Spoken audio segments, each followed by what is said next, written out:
السلام علیکم فرینڈز، میرا نام ہے فیری اور آپ دیکھ رہے ہیں فیری ہسٹوریکل ویڈیوز۔ فلمیں، ڈرامے اور سوشل میڈیا ہماری زندگی کا ایک حصہ بن چکے ہیں۔ بیشتر افراد کو فلمز دیکھنا بہت پسند ہوتا ہے۔ کچھ لوگ مزاحیہ فلمیں دیکھتے ہیں اور کچھ کو جو ہے وہ ایکشن فلمیں دیکھنے میں زیادہ مزہ آتا ہے، لیکن کچھ ایسے بھی ہوتے ہیں جنہیں خوفناک یعنی ہارر موویز دیکھنا بھی پسند ہوتی ہیں۔ فلمز کو جو ہے وہ ڈیزائن کرنے میں کافی محنت درکار ہوتی ہے۔ عمومی طور پر مووی جو ہے وہ صرف مصنف کے خیالات پر ہی مبنی ہوتی ہے، لیکن ہارر فلموں میں بالکل بھی ایسا نہیں ہوتا، کیونکہ دوسری فلموں کی طرح ہارر فلمیں صرف مصنف کے خیالات پر مبنی نہیں ہوتی، بلکہ ان میں سے کچھ حقیقی واقعات پر بھی بنائی جاتی ہیں۔ اس ویڈیو میں ہم آپ کو ایسی ہی کچھ جو فلموں کے بارے میں بتائیں گے جو پر اسرار اور حقیقی واقعات پر بنائی گئی ہیں۔ اس سے پہلے کہ ہم جو ہے وہ خوف کی اس وادی میں قدم رکھنے کی جسارت کریں، آپ سب سے ریکویسٹ ہے کہ آپ اس چینل کو ضرور سبسکرائب کریں اور ویڈیو کو لائک بھی کیجیے گا۔ آپ سے سب سے پہلے جو ہے وہ ذکر کرتے ہیں ہالی ووڈ کی مووی۔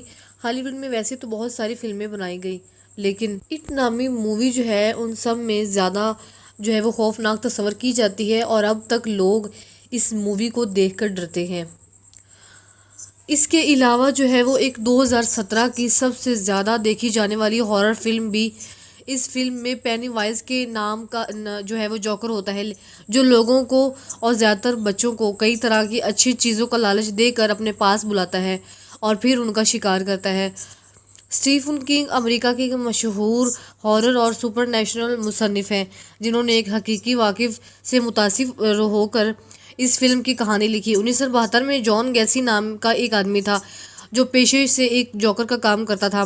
یہ شخص عام زندگی میں بھی جوکر کے گیٹ اپ میں رہتا تھا اور انجانے افراد کو اپنے گھر میں مدعو کیا کرتا تھا، اور کیونکہ اس وقت جو ہے وہ لوگ جس کو جوکر، جس کو انگلش زبان میں کلاؤن کہتے ہیں، بہت زیادہ اس کو جو ہے مزاحیہ انسان سمجھتے تھے، اس لیے لوگوں کو اس سے کوئی خطرہ محسوس نہیں ہوتا تھا، کیونکہ لوگ اس کو ایک جوکر، ایک مزاحیہ، ایک فنی انسان اور ایک ہنسانے والا انسان سمجھ کر اس کے ساتھ چلتے تھے اور اس کو ایک بہت اچھا انسان سمجھتے تھے۔ یہی وجہ ہے کہ اجنبی افراد جو ہے وہ جان گیسی کی گاڑی میں بنا کسی ڈر اور خوف کے بیٹھ جایا کرتے تھے، جس کے بعد یہ ان کو اپنی گاڑی میں بٹھا کر گھر لے جایا کرتا اور پھر مختلف طریقوں سے ان کا قتل کرتا اور ان کی لاشوں کو اپنے گھر کے پچھلے حصے میں دفن کر دیتا، جبکہ کچھ لاشوں کو ندی میں بھی پھینک دیا کرتا تھا۔ 1972 سے لے کر 1978 تک جان نے 33 سے بھی زیادہ لوگوں کی جان لے لی تھی، جس کے بعد پولیس نے چند شواہد کی بنا پر اسے گرفتار کر لیا، اور جب اسے چیک اپ کے لیے ہسپتال میں منتقل کیا گیا تو ڈاکٹرز نے بتایا کہ جان گیسی ایک ذہنی مریض ہے، اس کا دماغ جو ہے وہ ٹھیک سے کام نہیں کر رہا۔ ڈاکٹرز نے اس کا علاج کیا اور 1994 میں جب اس کی بیماری ٹھیک ہوئی تو اسے پھانسی کی سزا دے دی گئی۔ اس کے بعد اسٹیفن کنگ نے اس پر ایک کتاب لکھی اور اسی کتاب کی مدد سے ایک اٹ نامی فلم جو ہے وہ بنائی گئی۔ اس فلم کو جب بنانے کے بعد ریلیز کرنے کا وقت آیا تو بعض حقیقی جوکرز نے اس کے خلاف آواز اٹھائی کہ اس فلم کو ریلیز نہ کیا جائے، کیونکہ اس سے لوگوں کے دلوں میں جوکرز اور کلاؤنز کے لیے ایک بری تصویر بن جائے گی، لیکن یہ ایک حقیقی واقعے پر مبنی فلم تھی، اس لیے مٹھی بھر اور کمزور جوکرز اس فلم کو ریلیز ہونے سے نہ روک سکے۔ اگر آپ یہ فلم دیکھ لیں تو آپ کے ذہن میں یہ بات ضرور گردش کرے گی کہ کیا حقیقتاً دنیا میں ایسا کوئی جوکر بھی موجود تھا جس کے اعمال اور کرتوت جان کر ہی انسان کی روح کانپ جاتی ہے۔ اس حوالے سے آپ کی رائے کیا کہتی ہے، کمنٹ میں بتائیے گا۔ اس کے علاوہ جو ہے وہ بہت ساری ایسی اور بھی موویز ہیں۔ بیلا ڈول مووی 1970 میں ڈونا نامی ایک لڑکی کو اس کی سالگرہ پر ایک گڑیا بطور تحفہ ملی۔ اس گڑیا کا نام اینا تھا۔ ڈونا کو شاید معلوم نہیں تھا کہ اس گڑیا کی شکل میں کتنی خطرناک چیز تحفے میں ملی ہے۔ حالانکہ ڈونا کی عمر اس وقت جو ہے وہ 20 سال کی تھی، لیکن چونکہ اس کو یہ گڑیا بطور سالگرہ کا تحفہ ملی تھی، اس لیے اسے یہ گڑیا بہت زیادہ پسند آئی تھی۔ ڈونا اکثر اس گڑیا کے ساتھ کھیلتی اور وقت گزارا کرتی۔ ایک دن یہ گڑیا ڈونا کے کمرے میں اکیلی ایک کرسی پر رکھی ہوئی تھی تو ڈونا کو اس کے پاس سے ایک کاغذ کا ٹکڑا ملا جس پر لکھا ہوا تھا کہ ہیلپ می۔ ڈونا کو یہ بات بہت زیادہ عجیب لگی۔ اسے لگا کہ شاید کوئی اس کے گھر میں گھس کر اس کو ڈرانے کے لیے ایسی شرارت کر رہا ہے۔ اس بات کا پتہ لگانے کے لیے ڈونا نے اپنے گھر کے دروازوں پر اور کھڑکیوں پر ٹیپ لگا دی، تاکہ اگر کوئی کھڑکی یا دروازے سے گزر کر آئے تو وہ ٹیپ اتر جائے، جس سے اس کو پتہ چل سکے کہ یہ شرارت کون کر رہا ہے اور آخر کون ہے جو اسے ڈرانا چاہتا ہے۔ لیکن حیرانگی کی بات یہ تھی کہ اگر اگلے دن وہ تمام ٹیپس اسی طرح کھڑکیوں پر اور دروازوں پر لگی ہوئی تھی، لیکن اس کے باوجود بھی اینا کے پاس اسی طرح کا ایک کاغذ کا ایک ٹکڑا جو ہے وہ دوبارہ پڑا ہوا تھا، جس پر وہی الفاظ درج تھے کہ ہیلپ می۔ اس واقعے کے بعد اس کے گھر میں اور بھی کئی پراسرار واقعات رونما ہونا شروع ہو گئے، جیسے کہ عجیب و غریب آوازیں آنا اور دروازوں اور کھڑکیوں کا اپنے آپ بند ہونا اور کھل جانا۔ تو ڈونا نے پیرا نارمل ایکسپرٹس ایڈ اور لورین کو اپنے گھر بلا لیا۔ یہ دونوں کافی دیر تک اس گڑیا کو دیکھتے رہے اور یہ سارے معاملے کو سمجھنے کی کوشش کی گئی۔ انہوں نے ڈونا سے کہا کہ اس گڑیا کو جو ہے وہ اس پر شیطان کا قبضہ ہے۔ اس سن کر ڈونا نے ایک جادوگر کو بلا لیا، جس نے اس گڑیا پر کچھ منتر پڑھے اور انہیں سبھی نے مل کر یہ فیصلہ کیا کہ اس گڑیا کو کسی میوزیم میں حفاظت کے ساتھ رکھوا دیا جائے۔ اس مقصد کے لیے اوکل میوزیم کا انتخاب کیا گیا، جو کہ امریکہ میں واقع ہے۔ کہا جاتا ہے کہ آج بھی اس میوزیم کے انتظامیہ یہ دعویٰ کرتے ہیں کہ اینا بیلا گڑیا کے ساتھ اکثر پراسرار جو ہیں واقعات پیش آتے رہتے ہیں۔ اگر آپ نے بھی اینا بیلا فلم دیکھی ہے تو آپ کو یہ پتہ ہوگا کہ اس فلم کے آغاز میں ایک چھوٹا سا نوٹ لکھا آتا ہے کہ یہ فلم جو ہے وہ حقیقت پر مبنی ایک واقعے کی نقل بنائی گئی ہے۔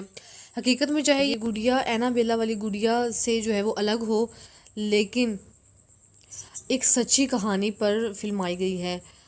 رابرٹ دی ٹالٹ جو ہے وہ اینا بیلا ایک اکیلی ایسی گڑیا نہیں ہے جس پر کوئی فلم بنی ہو، بلکہ رابرٹ دی ڈال نامی فلم کی کہانی بھی حقیقت پر مبنی ہے۔ اس کہانی کا اصل کردار رابرٹ یوجر ہے۔ رابرٹ یوجر نے لڑکے کو جو ہے وہ اس کے گھر میں ہی اس کے کام کرنے والی خاتون نے ایک گڑیا جو ہے بطور تحفہ دی تھی۔ یوجین نے اس گڑیا کا نام رابرٹ رکھا۔ جس دن یہ گڑیا یوجین کے گھر میں آئی، اسی دن اس کے گھر میں عجیب و غریب واقعات رونما ہونا شروع ہو گئے۔ جادو ٹونے پر مہارت رکھنے والے افراد کا ماننا ہے کہ یوجین کے گھر پہ کام کرنے والی اس خاتون نے اس گڑیا پر کالے علم کا جادو کر کے اسے یوجین کو دیا تھا۔ یوجین جب اپنے کمرے میں اکیلا ہوتا تو اس کے ساتھ کسی اور کی آوازیں بھی سنائی دی جانے لگی، اور اس کے بارے میں جب یوجین سے پوچھا جاتا تھا وہ کہتا کہ وہ رابرٹ سے بات کر رہا تھا۔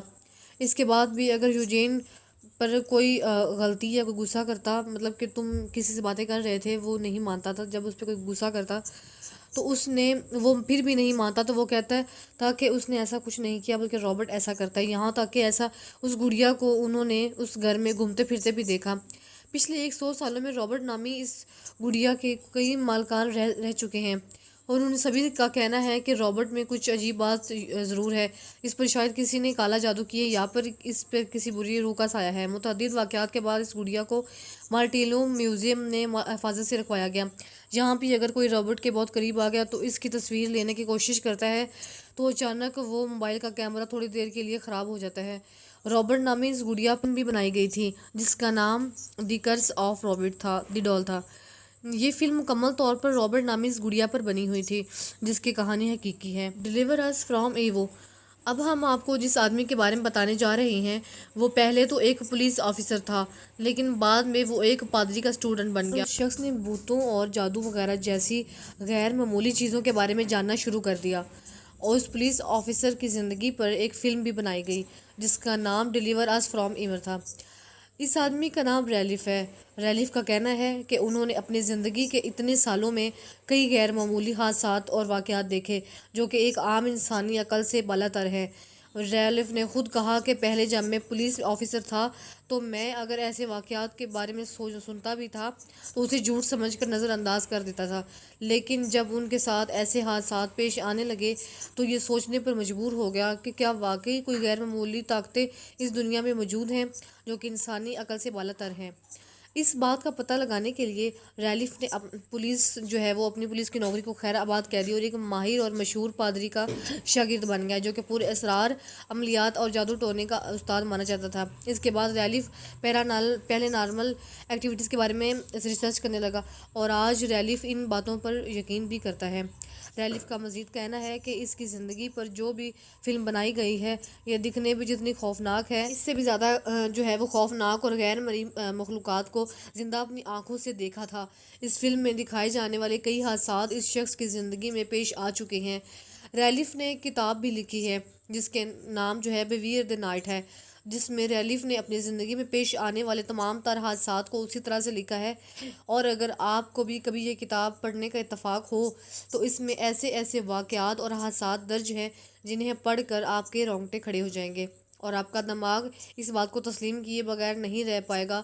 اس دنیا میں ایسی طاقتیں بھی موجود ہیں جن کے بارے میں ہم آج بھی انجان ہیں۔